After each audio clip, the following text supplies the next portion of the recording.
Hey everybody, welcome to the socaldramtram. This is your boy C. And I'm Matt. And do us a favor, if you're new here, be sure to click that subscribe button and hit that little notification bell so you know when we drop a new review. And if you're a returning viewer, hey, we appreciate you sticking around. Today, what do we got on the bar, Caesar? We got some Ardbeg. We Beastie!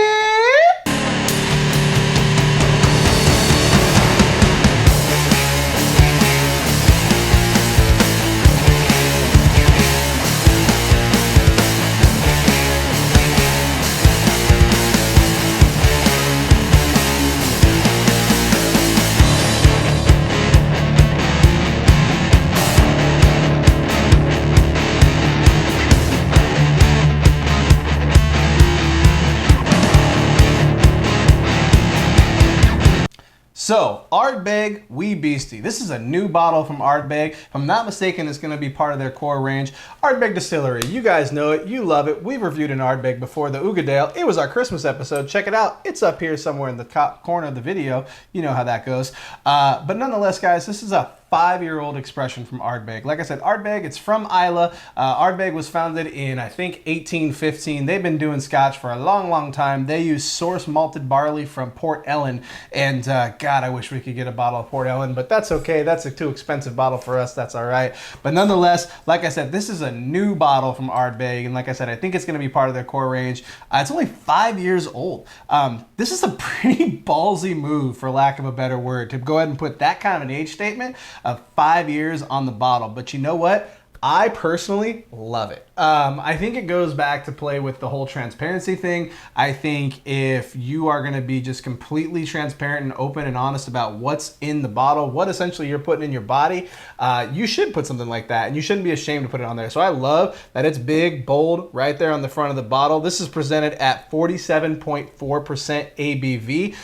It's aged in ex-bourbon cask and Oloroso sherry cask. So this is going to be a very interesting bottle. What are you looking to expect from this guy? Because again, you have an Ugadale bottle. Yes. You kind of know what's an Ardbeg deal. I do. We've had a couple different Ardbegs from, kind of going out and whatnot. But the one we're probably the most familiar with is the Ugadale. So what are you expecting from this? Kind of telling you that it's ex-bourbon and Oloroso. So, and 5 years.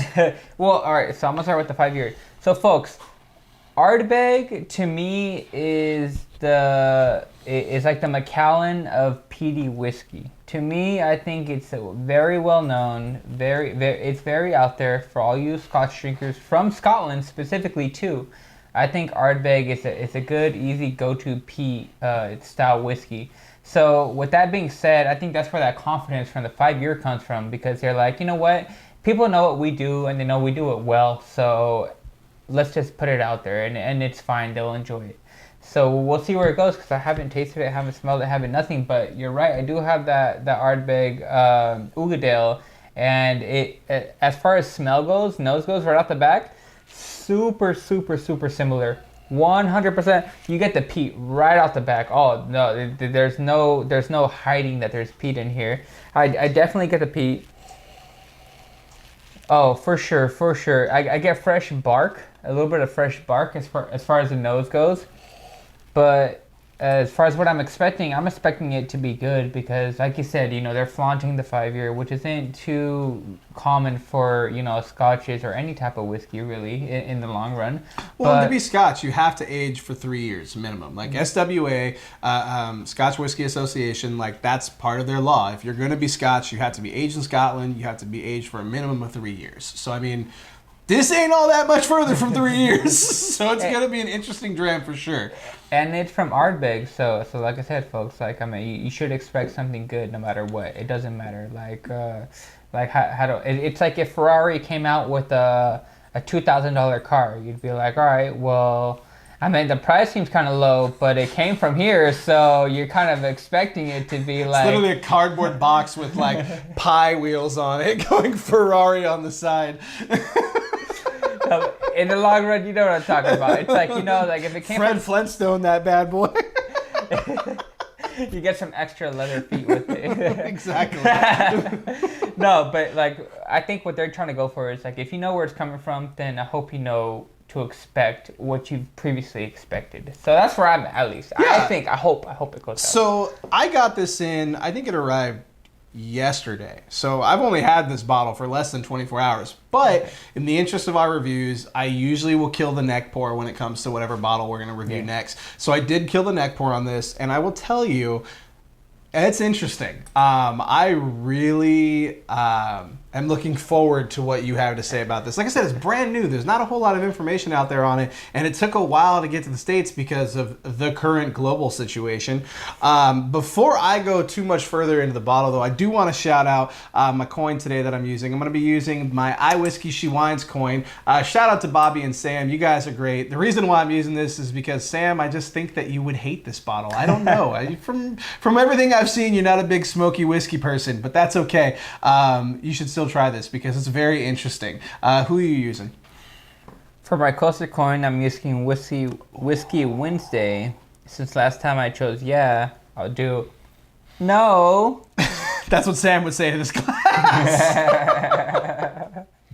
And then for my topper coin, I'm using round 2 of Bourbon Sane. 5-finger pour because Matt knows I like my 5-finger pours. Like on a slow day, it's a 5-finger pour. Like, Jesus. Like, bro, it's Tuesday at 7 p.m. Like, relax. Hence the 5-finger pour. Exactly. Yeah. Okay, so 47%. I took a sip. It smells hotter than 47. Like, I don't know what you're thinking on the nose, but on the nose for me, when I first smelled it, I'm like, oh man, the alcohol's jumping out. But that's also, to me, like a characteristic of Ardbeg. Well, that's what I was going to say. Like, for the nose, for me, like, I didn't really get the alcohol as much as I did Christmas tree. And that, for me, like, is the Ardbeg, like, staple.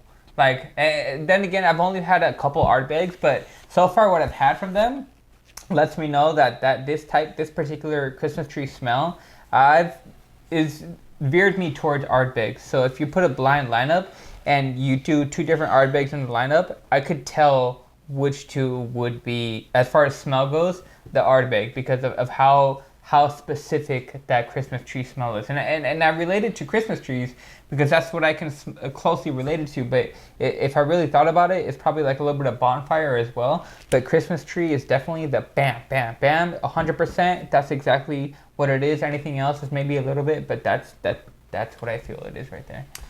Okay, so on the nose for me, I get a little bit of vanilla from the bourbon cask for sure.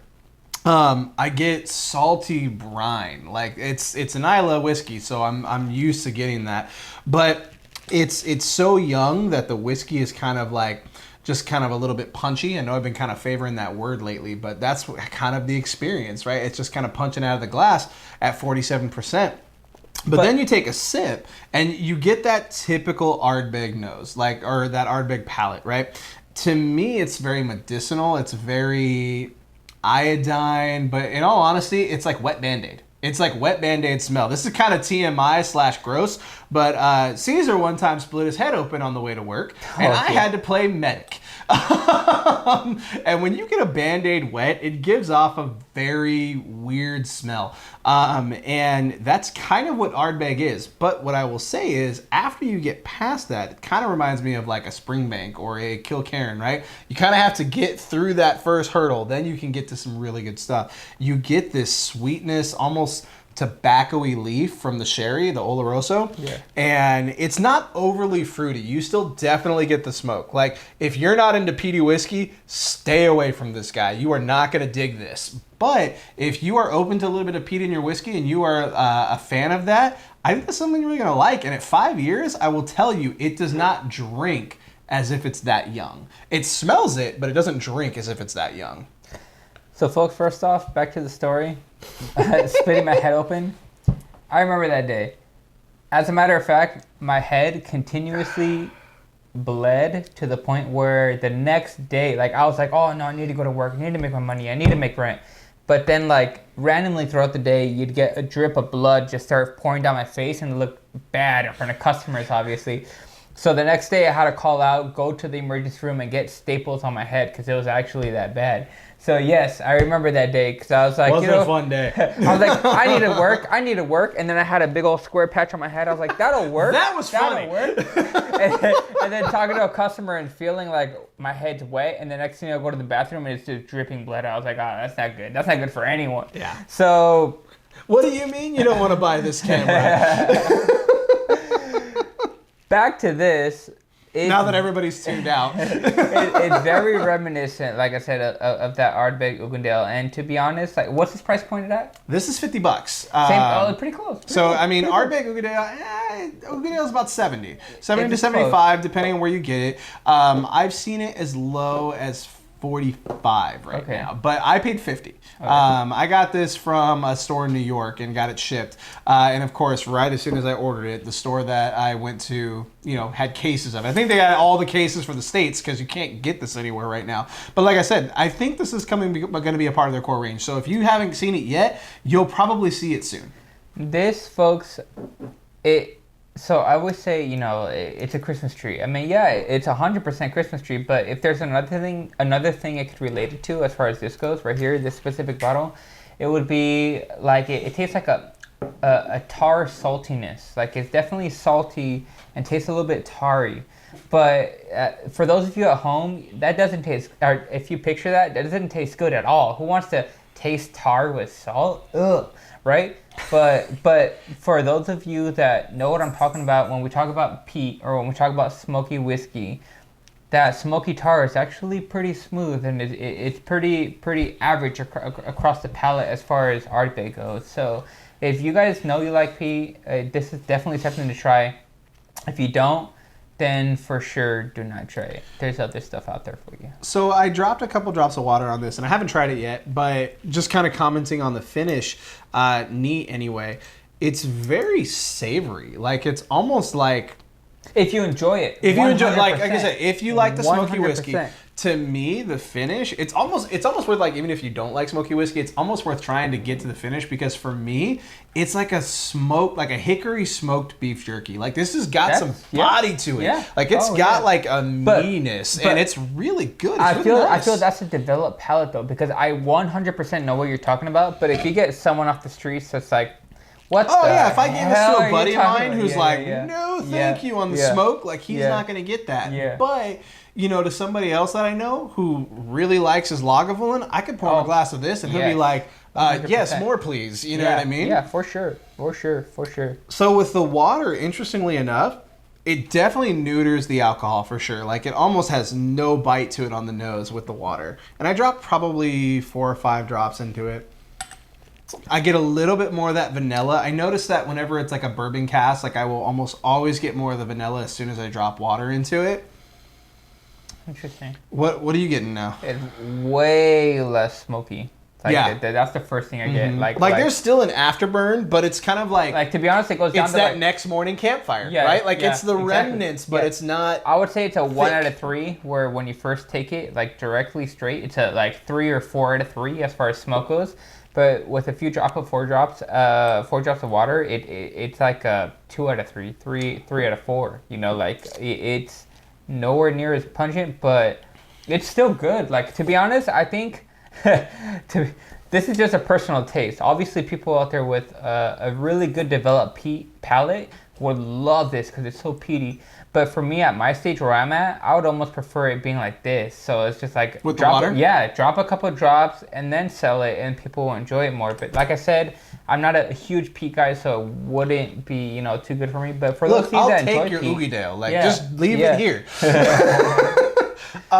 So with the water, here's what I'll say: if you are not into peat, or even if you're slightly into peat, or like me, I'm kind of getting more towards that, because they say all roads lead to Isla. But I will say this: we have been having some exceptionally hot days here in Southern California. Like, it's kind of BS, but nonetheless, like, when you're pushing towards 100 in April, like, go home, California, you're drunk. But this guy, I think, with a rock or two in it, on a hot summer day, we're talking like 90 degrees plus, where the water starts to melt through it and just kind of cuts through, makes it all the much sweeter and kind of dissipates the smoke, but it's still there. Yeah. Honestly, granted, it's about double the price. It's reminding me a lot, at least with water, of Johnny Walker Black. Like, it's giving me the same vibes. Like, if I drop a rock in here and just kind of let it melt away, it's just going to be money all day, every day on a hot summer day. So I'm looking forward to drinking this probably tomorrow, because I think it's supposed to push 85. But nonetheless, this guy's really solid. And like I said, $50, 47%. With the water, I get like you said, that smoothness. Like the peat's kind of, you know, neutered, but you get a little bit more of that sweetness. Like I almost thought like candy sweetness, like a Jolly Rancher hard candy. I don't know which one, maybe like a green apple. But then immediately on the finish though, I got like pepper jerky because it still holds its body. Like you still get a lot of that meaty savoriness, but you still get a little bit of that smoke, but because of the water, it kind of blows up the pepper note. So like it turns from a hickory smoked jerky to a pepper jerky.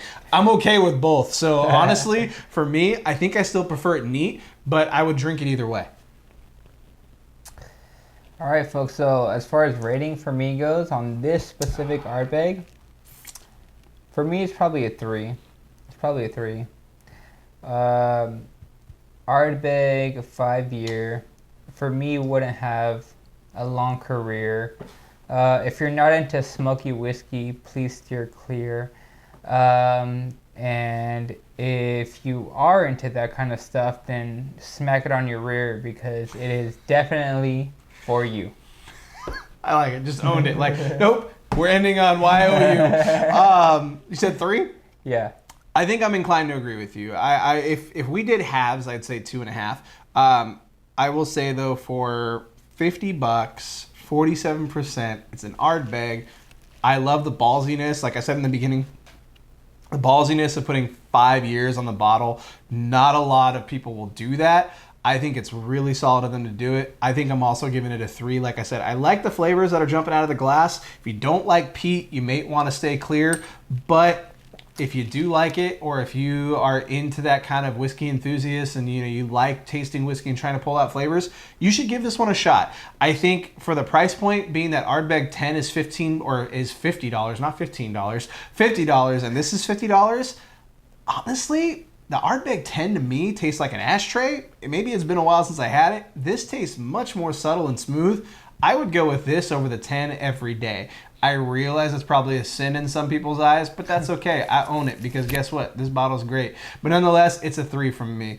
3 from me, 3 from Caesar. Do us a favor, hit us up in the comments. Have you had the wee Beastie? Have you had another Ardbeg? Chances are you have if you're here looking at our videos.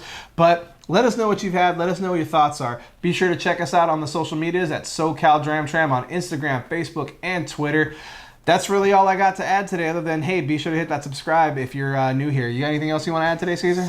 Not much, except if you enjoy Ardbeg, I hope you watch us on the reg. That's not bad. I like that. Well, guys, stay safe, drink well. All aboard! We'll catch you next time. Hey, everybody. Hope you liked that video. Don't forget to hit that bell for notifications. And don't forget to subscribe.